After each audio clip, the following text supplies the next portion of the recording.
So this week we've been programming the robots, teaching students how to program really on day one. Why do we focus so much on code? The ability to code is a form of illiteracy. And what has been emerging in the sciences and in engineering is the need for people that are skilled in code. We want students to understand that it is a skill set, just like reading or writing, that they would want to carry through their whole lives, because we are immensely surrounded by machines. And those machines are all built by people, and hopefully those students become those people as well.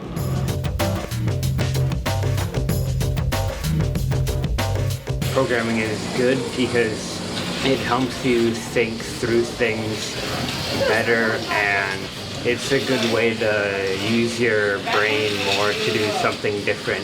And it's good to see things that you programmed actually work, so there's actually a good reward for doing it. It seems like if you don't know how to program or just something about programming, that you're at a little bit of a disadvantage because you won't really understand like what's going on and how something's working. So when we first started out, we had these robots and we had to learn how to code them so that they could move forward, backwards, and left and right. And eventually we had to figure out how to make them stop. I changed the values on the screen, and then it changes how long it moves and what directions. And it's separately operated, so you can control where this wheel moves and where this wheel moves, so that it can turn.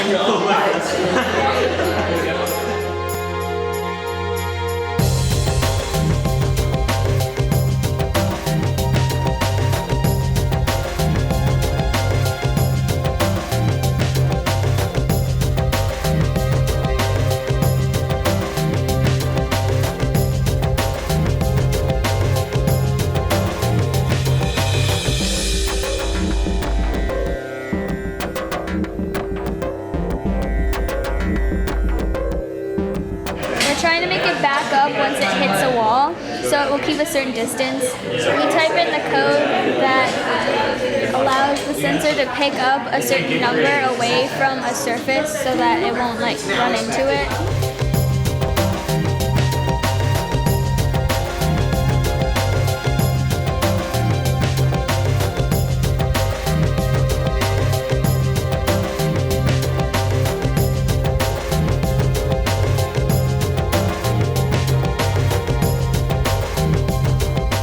Took the sensor and the part that made it act as a dog when in front of an object, make it go forward and come back. We changed that to make it, instead of coming back, it will pivot and turn in another direction.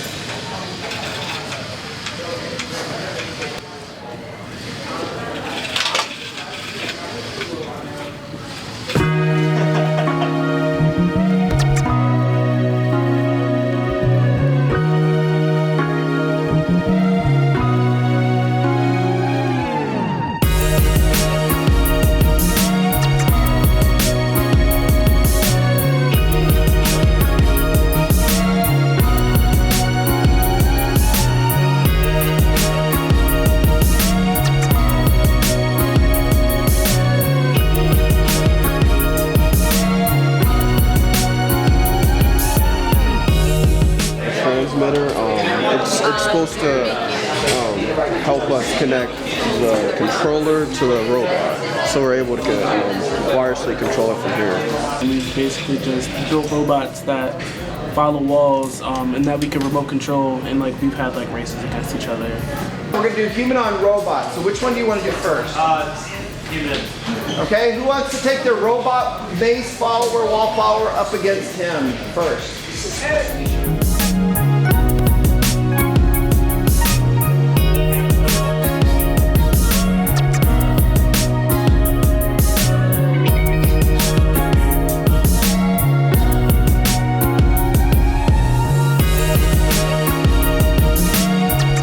Back up.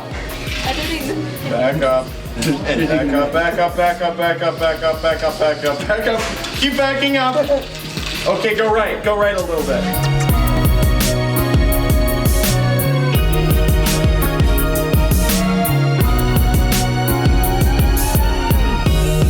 3, kids get out of this camp is that even though they're starting out with these really simple problems, you can go all the way up to really sophisticated, advanced things with these tools that we're giving them. And I think it's important mainly because it's just fun. I think it's the kids get to see that they're not just consumers of whatever comes along, but they can actually make some things themselves. They can modify toys that we'll do later in the week. They can create artwork. They can do all these different things with these tools. So I think it's great that they have an opportunity to come in here and have fun driving around with some little robots.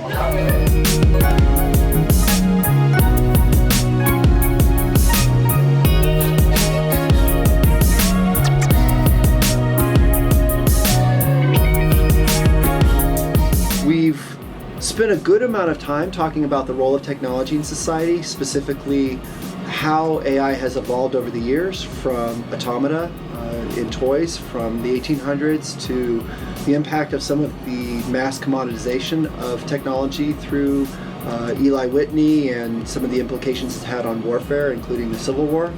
So something has really changed between these olden movies and the new movies to where people with advanced technology used to be perceived as the heroes, and today they're perceived as the antagonizers, the bad folks in the movie.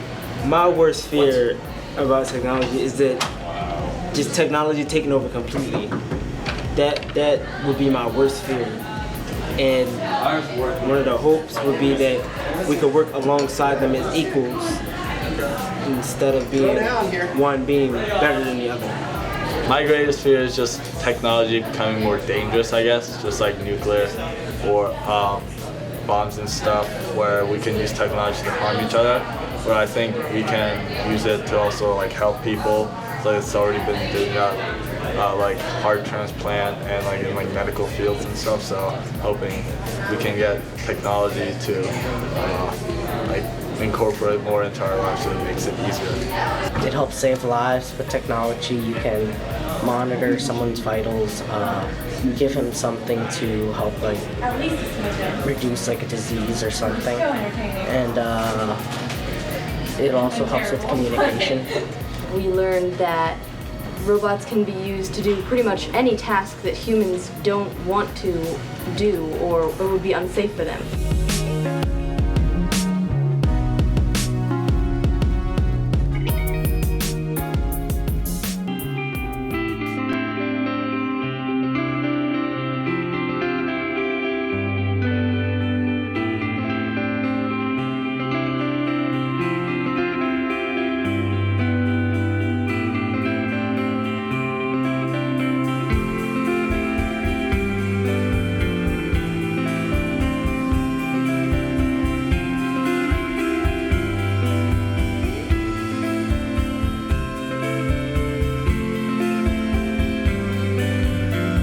So what we're doing today is we're doing a simple demo for the kids with a bomb disposal robot we used for our research. We're allowing the kids to teleoperate the robot, so they're only using the video screens to see where the robot is and what its arm is doing. So they're seeing how difficult it is for first responders and trained people to really use these robots in the field and the different types of research questions we face to make it easier for them to do so. My favorite activity today was probably driving the bomb disposal robot. It was really fun, and you know, you get to control this thing that has a lot of power, so it gives you an interesting feeling.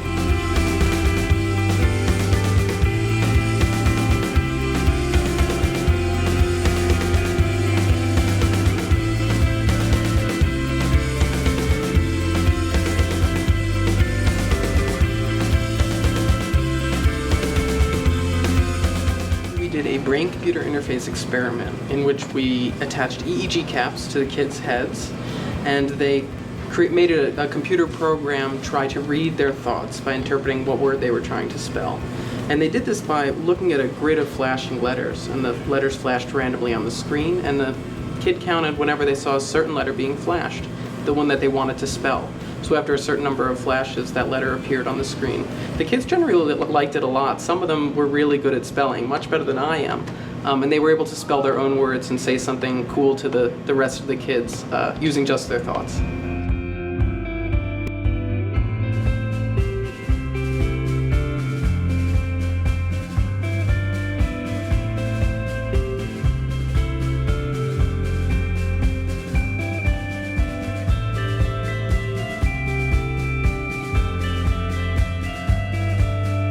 so we've been talking all morning about like death and destruction and Romans murdering people in World War II and all these computers, but I think it's a shame to imagine that technology can only be used for such nefarious purposes. I think there's the possibility for creation, for beauty, for imagination.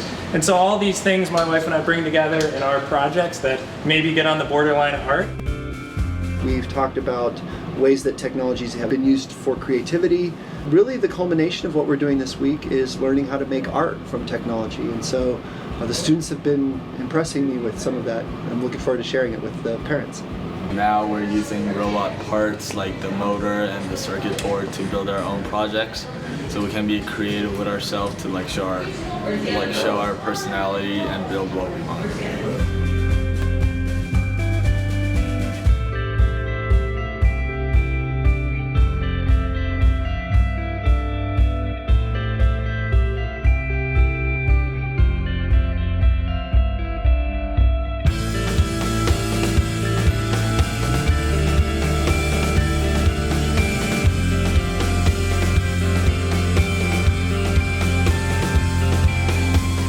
One of the things that's been really neat to observe is their reactions, both in terms of extreme excitement and engagement. Because a big point of the camp is to make sure that all students are aware that technology is something that humans have built. It's not something to be afraid of, it's something to be played with, something to enjoy, and something to make themselves have a larger experience, a larger impact on the world.